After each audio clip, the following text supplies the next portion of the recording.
Nicodemus, Kansas is the only remaining Western community established by African Americans after the Civil War. Having an important role in American history, the town symbolizes the pioneering spirit of these ex-slaves who fled the war-torn South in search of real freedom and a chance to restart their lives. This ghost town has since gained recognition as a National Historic Site. In the late 1870s, the black population of the South was extremely restless as the Reconstruction following the Civil War failed to bring the long-awaited freedom, equality, and prosperity. At this time, along came a white man by the name of W.R. Hill, who described a promised land in Kansas to black families in the backwoods of Kentucky and Tennessee. Hill told of a sparsely settled territory with abundant wild game, wild horses that could be tamed, and an opportunity to own land through the homesteading process in Nicodemus, Kansas. Welcome back to the Paul White Show. We're glad you didn't run off during the break. My in-studio guest is Michael Steinberg. Welcome to the show, Michael. Thanks. Glad to be here. You're going to inform us about what's going on with some seniors and kind of give us a little history of what's happening with them here in Kansas. Exactly.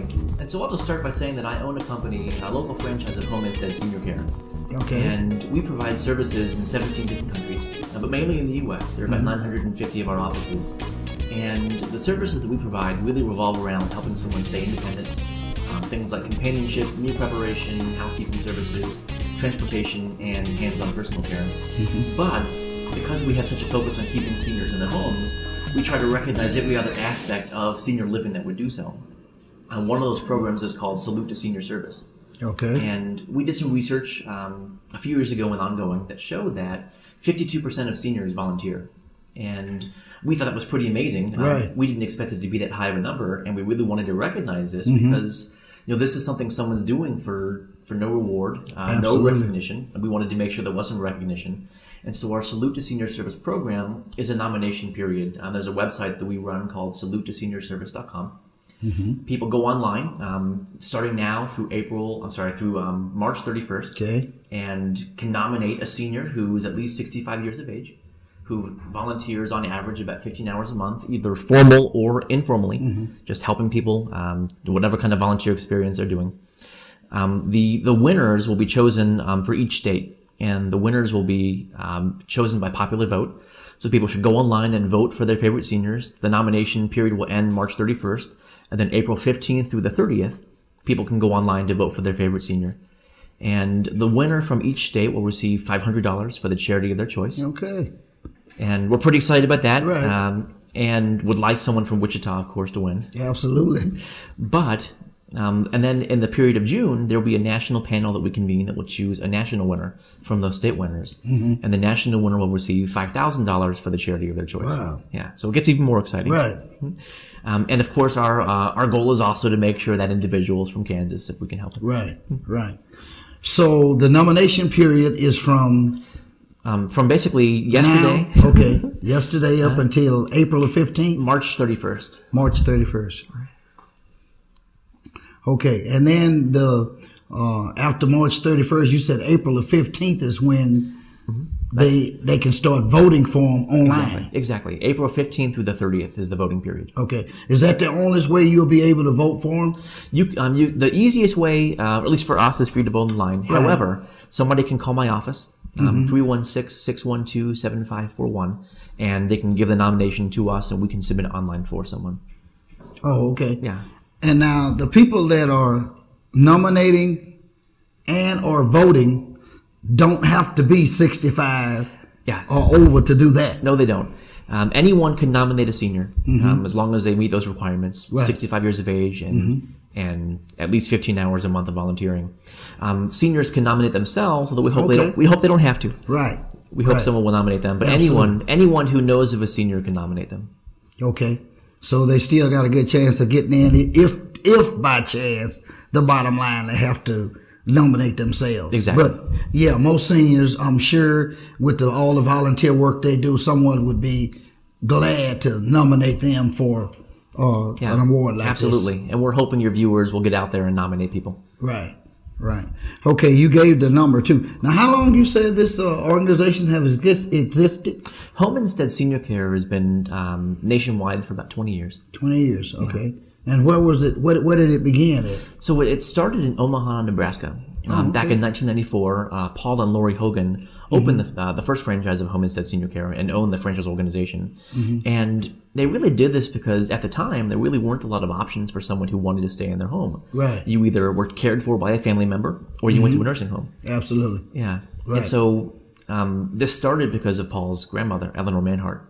They were caring for her and really saw an opportunity to turn this into a business and to more importantly, take care of other people as well. And so they started their company. They hired Paul's mother as their first caregiver to take care of the grandma, the first client. And 2 or 3 years later, had 100 franchises going. Man. And then by 2007, had multiple, hundreds of franchises in several countries. And now we collectively operate 950 offices across 17 different countries and employ about 65,000 caregivers. Man. Okay, so, that's good because it's hard to get an elderly parent to leave their house and go to any other facility. True. Because they want to stay right there. Okay, so if you do have someone in this predicament that can't get their parents or whoever it is to leave the house, how do they get into your organization where they can get the care given at home? Right. Well, the good news about services like ours is that it doesn't require a doctor's orders or a recommendation. Okay. Everything we do is a private relationship with our clients. And so someone just pays an hourly fee to have us in the home. And it could be as little as a couple hours a week or as much as 24 hours a day, whatever it is they need to stay independent. Right. It's not as expensive as assisted living or a nursing home. If someone's using us for hands-on personal care, intense care, it's $19.50 per hour. If they're using us for meal preparation, transportation, companionship, $17.50 per hour. Okay. And the average Home Instead client uses our services about 20 hours a week, which is a lot of care. That's a lot of hands-on care. Right. But at that rate, it's about a quarter of the cost of going to a nursing home. Oh, okay, that's excellent. That's wonderful. So you guys would come out, assess the situation, and try to work with whoever's in charge to see the hours, to come up with an hourly figure. Exactly. Or hours that you think that this client would need to see you guys, right? Right. Everything, we do a pretty personalized consultation for each potential client, talking about everything from what they envision the service would do all the way down to our recommendations and ultimately which of our caregivers we think is most compatible with each of our clients, because we want it to be a long-term relationship. Right. And then ultimately though, everything we do is up to the clients themselves. They pick, they get to decide the schedule, exactly when they're going to have someone and what services we provide, and we just do what they ask us to do. Right. Now, it doesn't have to be recommended by a doctor. So is it still a part of it covered under Medicaid or Medicare? There are some services that are similar to ours, maybe lesser in scope, that are covered by Medicaid, but Medicare unfortunately doesn't. Okay. We would like to see in the future Medicare cover this kind of service because it's preventative in nature. It would keep people from going to the hospital and keep people out of nursing homes, which is expensive. But right now, either private pay or long-term care insurance are the two ways someone would use our services. Oh, okay. All right. Okay, Michael, well, thanks for being here today. My pleasure. To wrap it up, give those contact numbers again for nominations for people who the website address that they can go on. Sure. You can go to salutetoseniorservice.com to nominate a senior, or if you want, you can call my office instead. Area code 316-612-7541. Okay, Mike, thanks for being here today. We're going to take a short commercial break, and we'll be right back.